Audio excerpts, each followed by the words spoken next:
Hello everybody, I wanted to do a relatively quick tutorial talking about baking lighting. So this is a relatively complex topic that's a little bit difficult to articulate, so it made sense to do it through a video rather than anything else.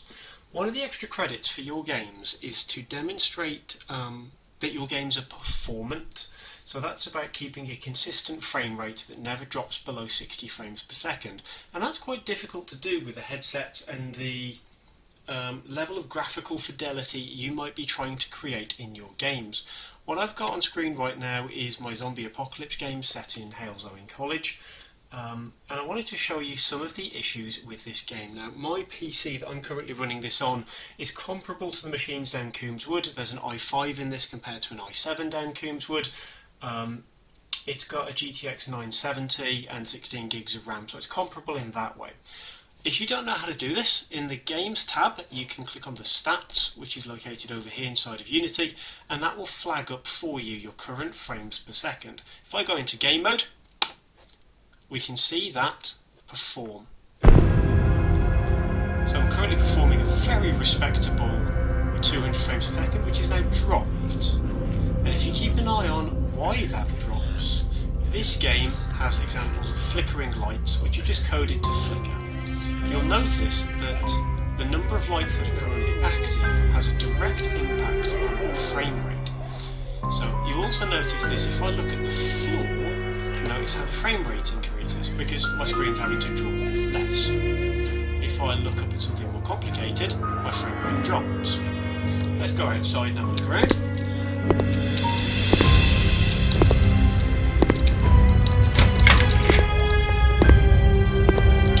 Sign that frame rate. Notice that it's now dropped below 40-50 frames per second. There's a zombie there coming to attack me. And notice if I look down this corridor with lots of zombies in the background, my frame rate took a thumping for a second. Particularly as you'll notice that I'm dropping below what would be acceptable. Remember as well that in virtual reality your headset's having to do two different things. It's having to output to left eye and right eye, so any of the frame rates you just saw there would be halved, if not more. I encourage that you test your frame rates because you don't want to be dropping below 60 frames per second with the VR headset plugged in, which I've not got for this demonstration, but still proves the point I want to demonstrate. Reason why this is such an issue is every single one of these lights that you can see is a real-time point light. So you can see it's real-time with a soft shadow, and that's massively hurting my frame rates. If I were to go through and find every single light that I've got, so I've got all of these point lights currently in my scene, you can see I've got however many, 15, 20, however many does it even tell me? That many. 25, there we go, that's useful. I've got 25 currently selected. I'm going to turn them off. And we're going to do the same experiment again. You won't be able to see a lot, but we will be able to see what the frame rates are doing. You'll notice now, fewer lights in the scene. We can't see a lot, but get a much more respectable frame rate at all times. Because there's less light to compute. If you don't know this as well, in the scene mode you can turn light on and off just in the scene view. So if you're working in a particularly dark scene, you can use that toggle there. So you'll see an edit view as opposed to a real-time view. So I've got all of these lights now currently deactivated. We need a sweet spot. We need somewhere beyond just having lights off, because that obviously doesn't work. But what you can do with your lights is transition them from being a real-time light into being a baked light. Now it's refusing to let me do this at the moment because I need to update my lighting panel. So lighting, which I've already got snapped over here, but you can find through Window, Rendering and Lighting, I just tend to snap it over here because it's so useful, currently doesn't have any lighting settings. So we can check that. I'm going to create some new lighting settings, and that creates a new thing down here which is appropriate for the scene. Each scene will have some lighting settings. If I go back to my selected lights, I'm going to select them all, and now I should be able to, he says, go from real time to baked. So if you find that you haven't got that option, that's in the lighting settings, you need to make sure you've created some new lighting settings. That stores all of the data that we're going to be using. I'm going to turn these into baked lights. So instead of real time, I'm going to turn these into baked lights.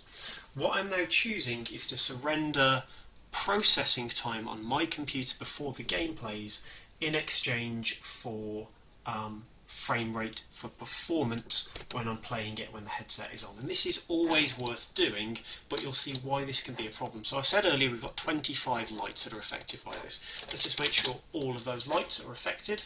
They're all still soft shadows, they're all baked. Perfect. I'm now going to bake my lights, which means pre-process them.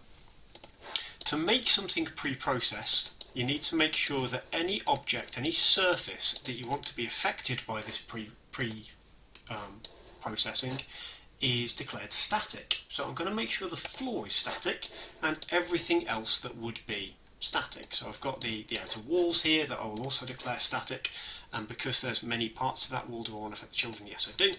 Now I'm not going to select everything, so I haven't selected this wall, I haven't selected a lot of the surfaces, haven't selected chairs, but if I go to lighting and I generate my lighting by pressing this button here, this here is the trade-off.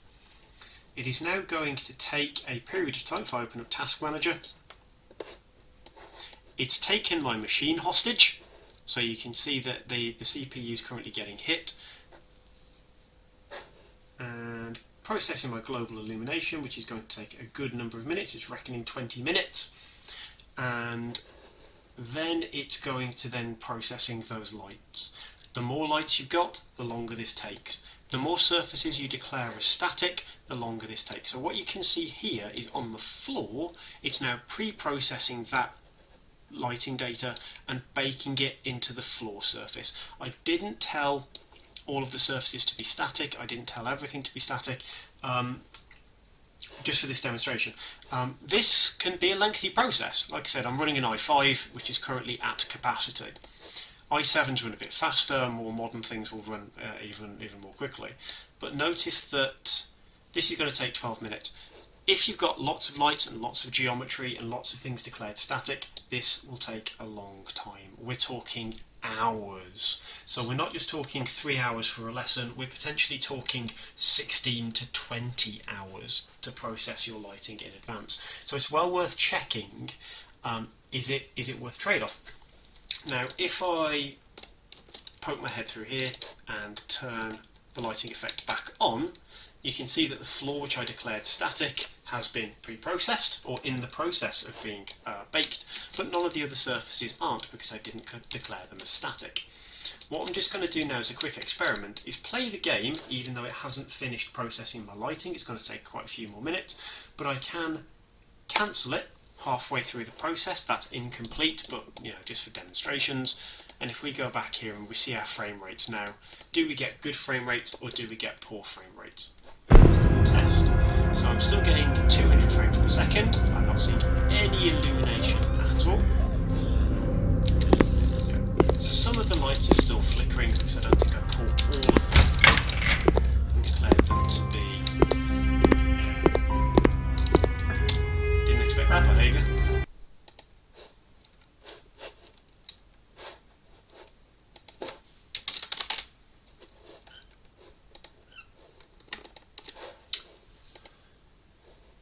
Yeah, didn't expect that. Let's turn that off in case that was affecting it. So, generate lighting. Instead of cancel, I'm going to stop. So that's where we were before. Suspiciously quickly. I always get suspicious when things work quickly, because that's usually a sign something's gone wrong. You're declared static. All these point lights in my scene are using soft shadows and they are baked. Why does it not look like this when I go into play mode? Now it does. Okay, it's because I've got that flicker effect on there. But now you can see I'm getting a consistent 200 frames per second. No matter where I look, it looks, again, we're seeing increased frame rates when I look down, slightly worse frame rates when I look outside to the skybox. Obviously this is incomplete. I've not completed the baking process. But you can see that it's worth it. 40 frames a second previously, I'm now getting 100. So, trade-off, shadows don't work anymore. I've no longer got any shadows on that zombie character, which is there, because they're not being processed. The best solution to this problem is you can afford 1, maybe 2 real-time lights in your scene. So, if I search for directional light, you'll see there's no directional light in my scene, but usually most games have something that represents the sun. So if I create a light, which is going to be a directional light, you'll see that's completely illuminated the scene, and this can be real time, and if I turn soft shadows on, I still get nice shadows coming from that directional light. So I can afford 1 or 2 real-time lights. But because this is an indoor scene, it might be catching a shadow with the floor above. So turn them off, go around here, does my zombie have a nice shadow, yes or no? And they don't. And the reason for that is it doesn't matter where your directional light is in your scene, it only cares about the direction. So if I zoom out, you can see there is a roof that's blocking that light. So I'm going to select that roof and turn it off. I'm going to do the same for this roof here as well. And now we're going to see, do we see those real-time lights coming through? Apologies for getting sick of the sound effects as well.